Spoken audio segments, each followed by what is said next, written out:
stacked this talent is in this NBA draft that we haven't really seen that many We moves. saw the Hornets last year did make a move, ended up moving up and getting Liam McNeely at that 29th, I believe, pick overall in the first round, which is not something they had. That was part of that Mark Williams deal, getting him to Phoenix. So, right? Yes. Yeah, I was going to say. All Hornets centers go to Phoenix at some point. That's where they go to retire. Nick Richards as well. No, it looks like it's going to be Steinbach. So, all right, Steinbach is going to be the pick. They're going to announce it on national television in just a moment. The fit, as much as it is to Jeremy's chagrin, the fit. How does he fit with a Ryan Kalkbrenner, a Moussa Diabate, and other bigs already on this roster? So I'll play devil's advocate for a second. I think in those offenses we saw last season with Ryan Kalkbrenner, we've seen him hit threes on Creighton where he was, but I think Steinbach is more of a safe pick or safe option to actually do that in offense. And I think some of what Charles Lee's offensive mindset is ball pinging around and constantly never stopping. When you have a 5 out there who can't shoot the ball, it does kind of stop the ball a little bit. Yeah. It makes Moussa and Ryan Kalkbrenner have to be passing from the short roll a little more. So I think Hans can still provide a lot of good things for the Hornets, but I think he checks the least amount of boxes out of the other players we wanted to see put on a teal and purple jersey. Last year, he did lead the country with 11.8 boards per game, saying he's arguably one of the top rebounders in the draft as well. He didn't play for a great team by any means. Washington wasn't, a powerhouse program, but he was someone who was able to be consistent. Is that something that the Hornets can also benefit from, having a player who's going to be a steady presence whenever they step onto the floor? Absolutely. The Hornets are a team that are volatile themselves. We saw that when that 3 ball isn't falling some games, it gets tough sledding out there. But I think someone like Hans, who's consistent, who can, what you're getting, he's very reliable, can help this team out. My only thing is, what does that consistency do when you're facing some of these Eastern Conference teams that have a lot more firepower than you do? Where do the minutes come from? What combinations are running through your head as you now take off Jeff's hat and put Charles's hat on? If I'm putting on Charles's hat, that's a great segue right there. If I'm putting on Charles's hat right now, I think Hans and Moussa could play together a little more. The offensive rebounding would be off the charts. Offensive rebounding will be off the charts. I'd love to see how good of a passer Hans is in some of these short roll situations that we see Grant Williams in. I wonder how good he'll be at these flare screens, because we know Charles Lee, his middle name is Charles Flair, Lee. So it would be great to see how Hans can be in that respect. And we also just saw him have a nice slash to the basket and finish strong at the rim. So he's going to have a lot of fun in this Hornets offense, that's for sure, because they have Brandon, Con, LaMelo, floor spacers. The shots are going to go up. He'll have chances to box people out for rebounds. And also, with the added attention to LaMelo Ball and Brandon, he'll be able to slip by, go to the basket, and find some easy baskets as well. Let's talk about not just his 6'10", 7'2" wingspan, but what's up here, because he's a very smart player, and he's joining an offense that had a lot of success with a lot of IQ around the floor. How does he come in? Does that part of it at least appeal to you, that he's a smart player, he can kind of pick up this offense hopefully fairly quickly and operate in it efficiently like they did from January to April? I think so. I'm going to go back to Con Knipple last year, who's also a very smart and cerebral player. And Con, it was so funny seeing him on fast breaks with LaMelo Ball sometimes, because he quickly realized, if I get to my spot and get there fast, LaMelo, even if he's not looking at me, he's going to find me. And I think Hans will find that out quickly. Hey, if we get to stop, if I get a rebound and I outlet it to LaMelo Ball, good things are going to happen. I just have to make sure that I'm always ready to get that ball, because in this offense, no one is, I guess, shedded out. No one is going to be faded away from the ball. If you're ready for it, the ball will find you, and I think Hans will be very happy to be in this offense. I remember after last year's draft, and we were talking to Jeff and Charles about that class led by Con Knipple, they were really talking about how they're trying to change the narrative of the type of personality and the type of player that they want to have Charlotte with, having that basketball IQ, having that maturity. Seemingly, he's someone who fits on that. We just saw on the screen a photo of his father next to Dirk Nowitzki. They were teammates. It looks like he just got a little shout out from Dirk as well too. So clearly, basketball has been in his family, been in his blood, and he looks got like some a good 7', examples as well. 6'10" guy for some reason. I don't know. He looks like he's got more height than he's listed at. Yeah, and something we see from these European guys, I know he went to Washington, but he has those German roots. Something Played some we see pro from ball them, over there too. pro ball over there. What we see from them is they can do a lot of things. Yeah. They're not just boxed into one role. You know, he's a shooter, he's a rebounder, he can pass the ball, he can make sure that he can be a connecting piece. We're going to hear him in the word connector a lot, I think, next season, because he doesn't have to be on the ball all the time to still be effective. And I think all the European guys can kind of fit into that role too. They can impact the game in so many ways that don't just maybe show up in the box score. Look, there's a couple of picks now between 14 and 18 when the Hornets pick again. Are you leaning guard, or would you like to see another bigger body, potentially defensive-minded player? Because one that is kind of jumping out to me is Jaden Quintance, and he's got some health issues, barely played last year, but he kind of fits that, not quite more as Johnson, but some of the same intangibles. I still like Sanok. Okay. I still like Sanok. I think when you can get a guy with the measurables that he has, you just don't find those guys often. And I do think that the development of this Hornet staff can really mold him to the player they want to be. If you don't go that route, I think you go Cam Carr. And for the simple fact of shooting can't be taught. Shooting is you either have it or you don't in most cases. And if you can get a guy like Cam Carr who can put the ball in the basket from anywhere on the court, I think it's just another insurance policy if one of those guys like Brandon goes down. I don't know why. I've just got this in my mind at 18. If they're going to go for someone who was shooting, maybe getting the hometown kid in Isaiah, I don't know if that's too much of a reach. But is that something that you could see them being maybe interested in and keeping the North Mac alum in Charlotte? I think it'd be a great story, but I'm not sure that it would work simply because Kobe White is that guy off the bench. Kobe White is the hometown kid who can put the ball in the basket. I'm not sure if you need two of those guys. And also, Kobe, what he can do for you if Kobe's still here, can get downhill and get a paint touch. I think Isaiah Evans isn't nearly as willing to go downhill and initiate contact as Kobe White. All right, Jeremy Grandison from Lock It or Leave It. Always a pleasure talking Hornets with you. Sorry you didn't get your pick at pick 14. or any of We're us. going to see if Owen Watterson from Sports Illustrated get his choice at 18. But, no commercial breaks to Jeremy. We're just going to have you slide the mic down. Awesome. I think we're going to bring in Owen, and we're just going to use our microphones for Owen to avoid setup time. And Danielle's going to keep an eye out for the Zoom player interview with Hannes Steinbach on Zoom from the Hornets. You can drop that. Yeah, we're just gonna. Owen Watterson from SI Hornets, Sports Illustrated Hornets. Thanks for joining us. We just reacted live. We saw the Steinbach pick coming, especially when Mara went to Oklahoma City. What's your reaction to Steinbach to the Hornets? I love it. I really do. I think this kid has an offensive curveball that the Hornets frankly don't have on the roster right now. I mean, you look at Diabate, he's a defensive stalwart. He's your best rebounder. You look at Ryan Kalkbrenner, he's over 7 foot. He's a great rebounder too, but neither one of them are the offensive weapon that the Charlotte Hornets need in the front court right now. And Steinbach, for all you Al Jefferson lovers out there, has the footwork to be that kind of guy in Charlotte. I think people are going to like that, Dan. Yeah, I mean, we were just talking with Jeremy, and we were trying to see how he might be fitting in to that group alongside Musa, alongside Kalkbrenner. Where do you kind of envision that at this point? I think he's got the best kind of role players to help him, put himself into this team in the right way. He, usually with young guys, especially in the lottery, you're coming into a team that isn't the greatest, doesn't have the best vets, doesn't have the best organization. I think what the Hornets are doing right now is developing a culture, not just on the roster, but from the coach, Jeff Peterson, everybody involved, that can help a guy like Steinbach, who is still raw in some senses, but he was the best rebounder in college basketball, and he's a better defender than people give him credit for. It'll take time, but I think he's got it in. All right, let's do a proper introduction again. This is Owen Watterson. He is from Hornets on SI. You can find him on X at 0, and then spell out Owen Watterson.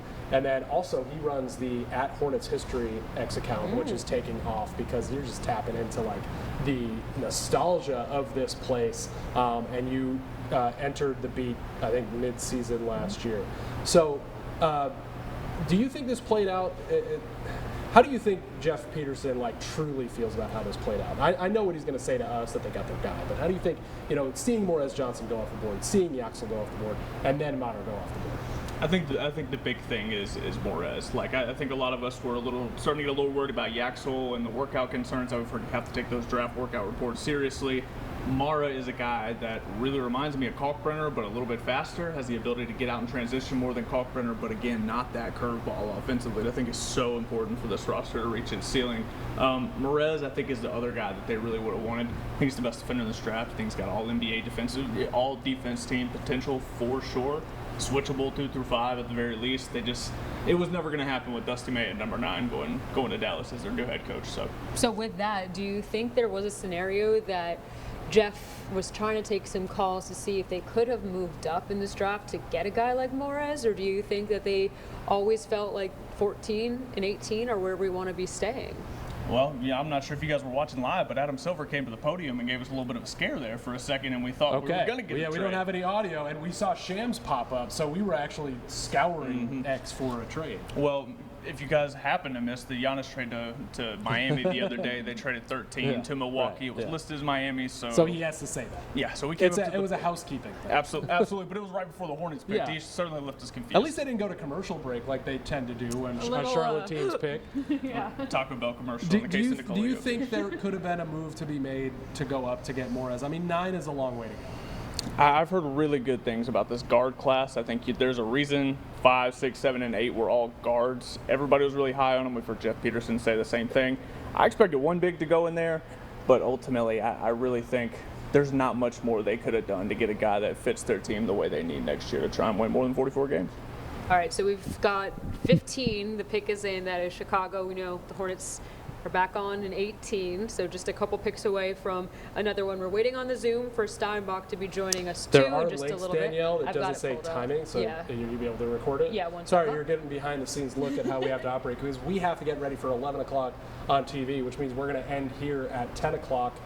We might sneak a Hornets pick in then. So that was, 15 is off the board. Chicago getting Dalen Swain, who I thought was an interesting guard. If the Hornets needed a point guard, really downhill dude, gets in the paint. Like, I really like Dalen Swain. And it seems like you agree. Oh, he was one of my darlings. Oh, my goodness. I really love Dalen Swain. You want to talk about year-over-year progression? Swain, I mean, you look at his second-year film at Xavier, the jump shot does not look like it's the same person. Completely changed his game. Was the primary initiator at Texas. I really liked him, too. But now that Swain's gone, I think you're probably looking at Graves, who gives you something different than Steinbach, or you're looking at a guard like Bennett Sturts, who we've heard some smoke around. Maybe Cam Carr if he falls. Do you Christian have a gut Anderson feeling on between any of those?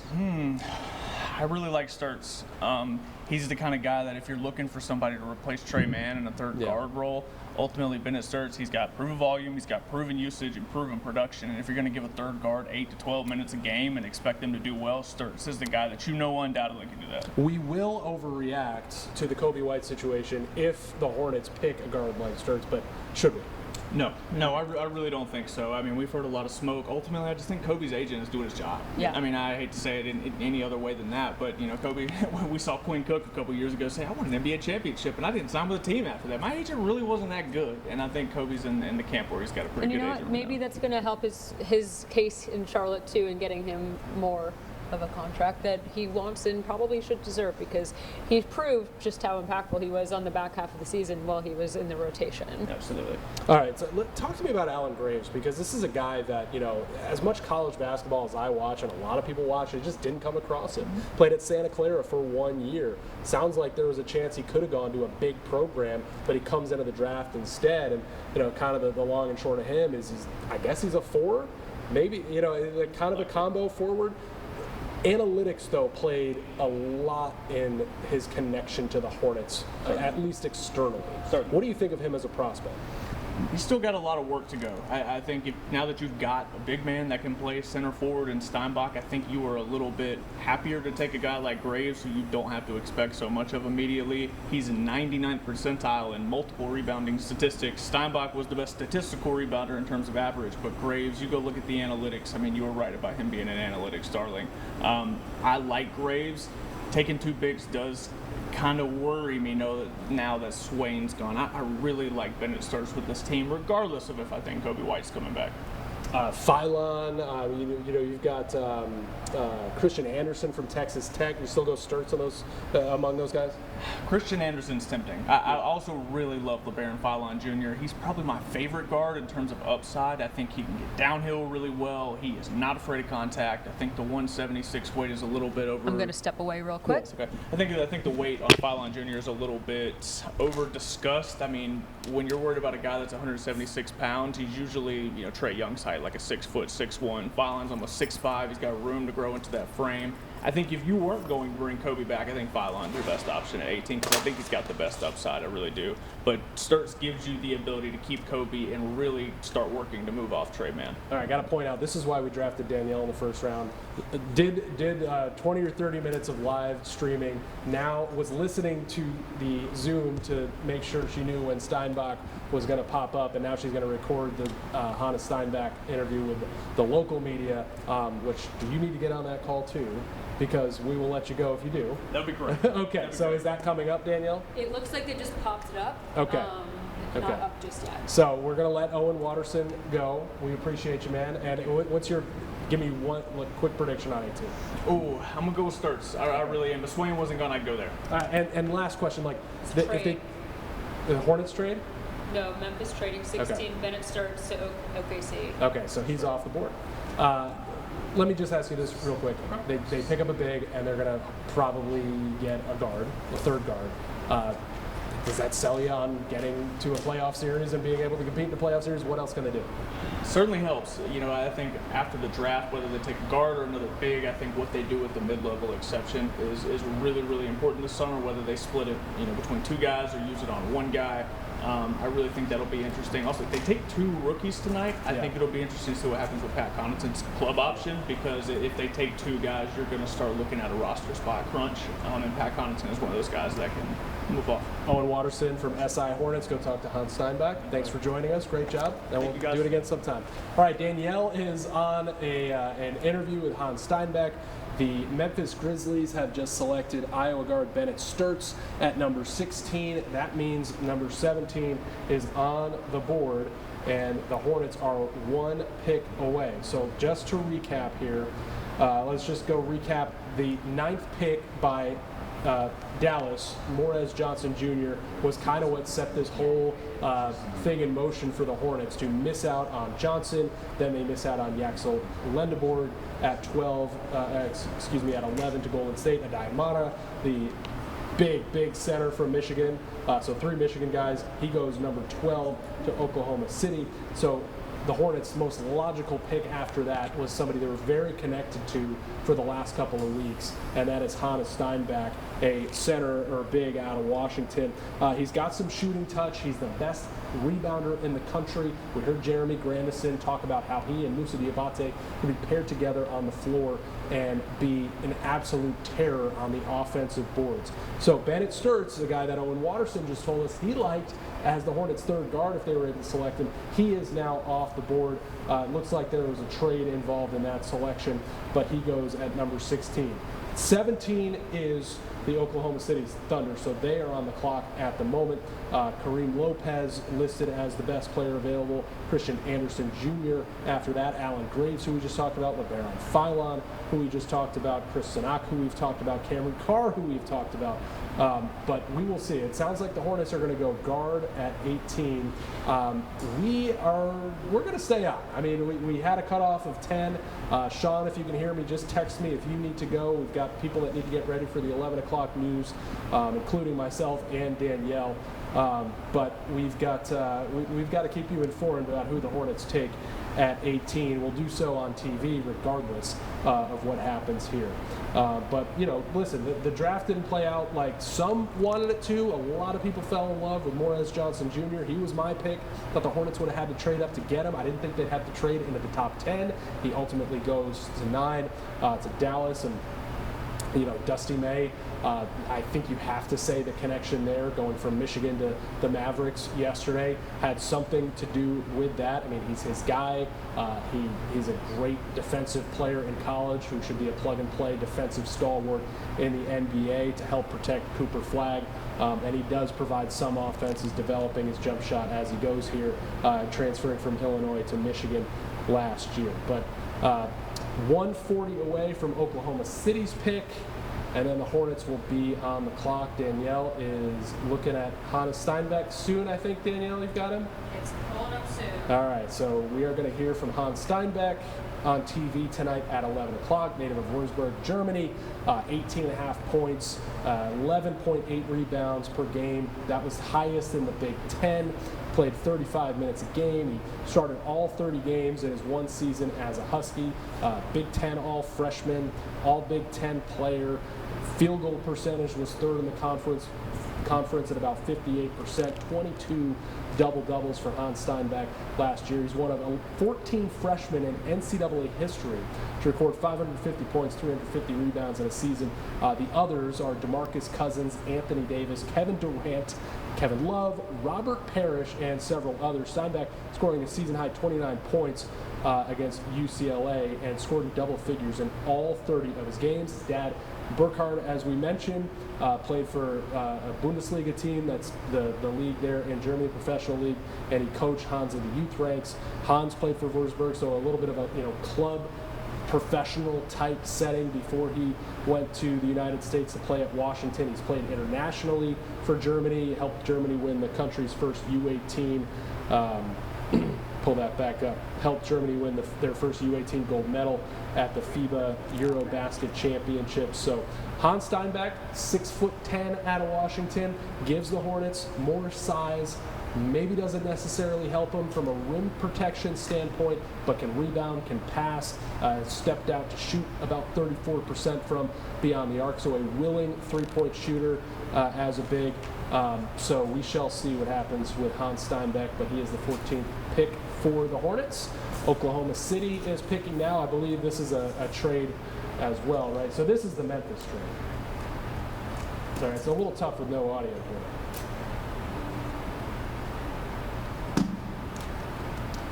Pick is in for Oklahoma City, and then it's the Charlotte Hornets with pick 18. So as of right now, it does look like the Charlotte Hornets are going to pick both of their first-round selections at 14 and 18 tonight, barring any sort of trade.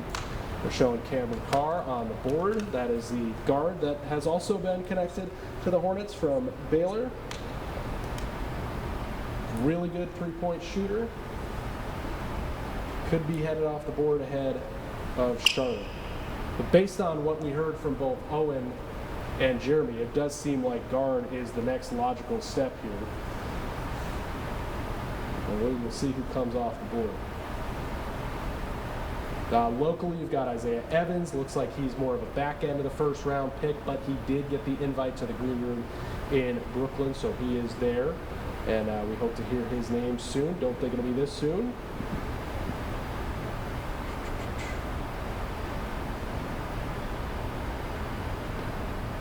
I don't know. I think LeBaron Philon is a guy that the Hornets have been connected to a lot in mock drafts that is still available, barring this 17th pick. Kid out of Alabama. Going to be 21 a few weeks into the season. Super skilled guy. Very, very productive, like video game type numbers. A lot of people like Philon. They're showing him on TV right now, so perhaps that means he is up next, but they just showed Carr as well. So we'll see who goes at number 17 with a pick made by Oklahoma City here in a moment. What's that? He's going to Memphis. Yes, he's going to Memphis, so. Now to Detroit. Well, I'm not going to try to keep up with all that. We're gonna let those markets do all that. Right now, the Hornets are still standing pat at 18 here. So Oklahoma City is making the selection indeed. This player will indeed wear an Oklahoma City hat, and Danielle, you're saying this pick is going to Detroit ultimately? Yep.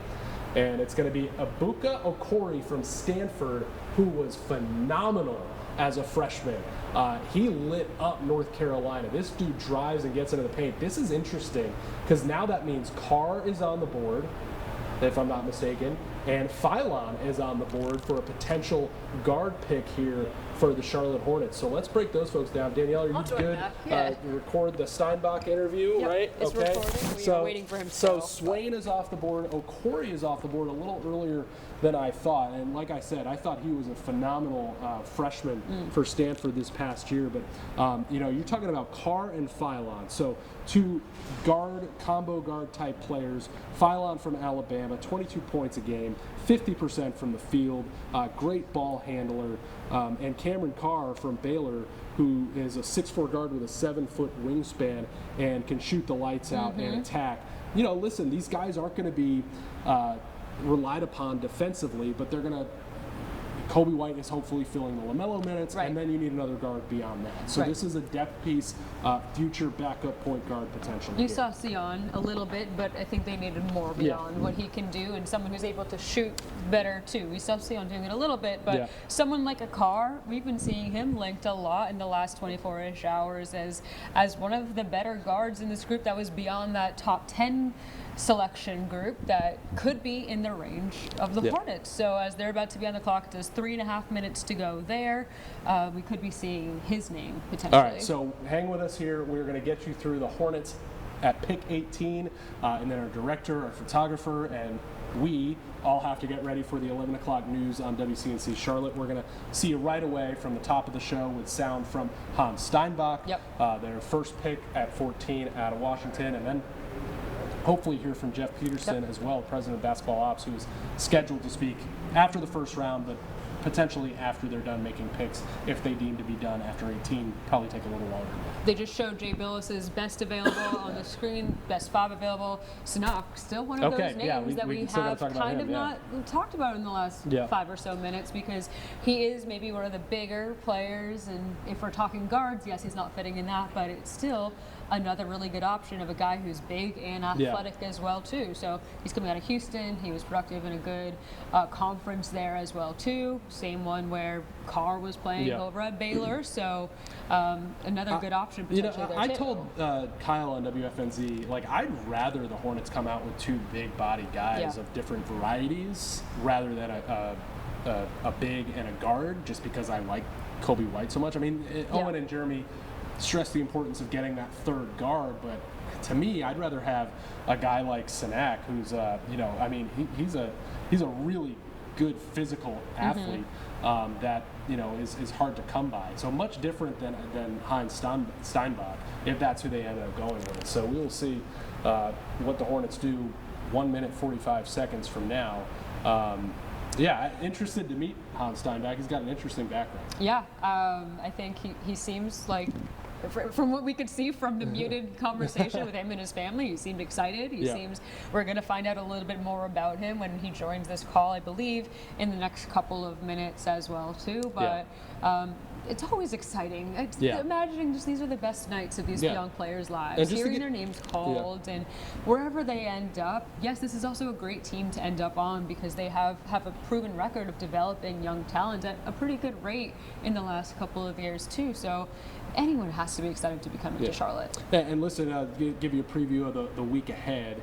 Tomorrow, the Hornets pick and about to be picks will be at a community event in town, and we'll be tagging along with them there, hear from them there.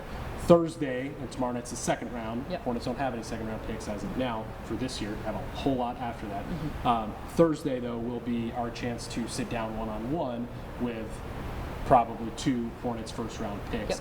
That's always fun to kind of get to know them a little more. And then we'll also hear from the owners on Thursday morning at their Nourish Up event. So we're going to have a lot of chances this weekend to kind of break this down and get to know these guys. Yeah, these are those fun conversations at the beginning. I think back to last year when we got to sit down with Con Knipple when he was, bright-eyed, ready to join Charlotte for the first time, and just hearing him say what his first impressions of the city are and what it's been like in the reception from people talking about him becoming a Hornet so far. So, and then just kind of that flash forward to where they ended up at the end of the year. It's just one of those kind of surreal moments where everyone has to start somewhere, and we get to have those good conversations early on. So it'll be Hans, and it will be someone else at this point, maybe. The clock is expired. The pick is in. Of course, that means ABC and ESPN went to commercial break, as they often do for Charlotte sports teams. But I'm excited. I think this can go 3 or 4 different ways at this point, whether it's guard, whether it's Sanak.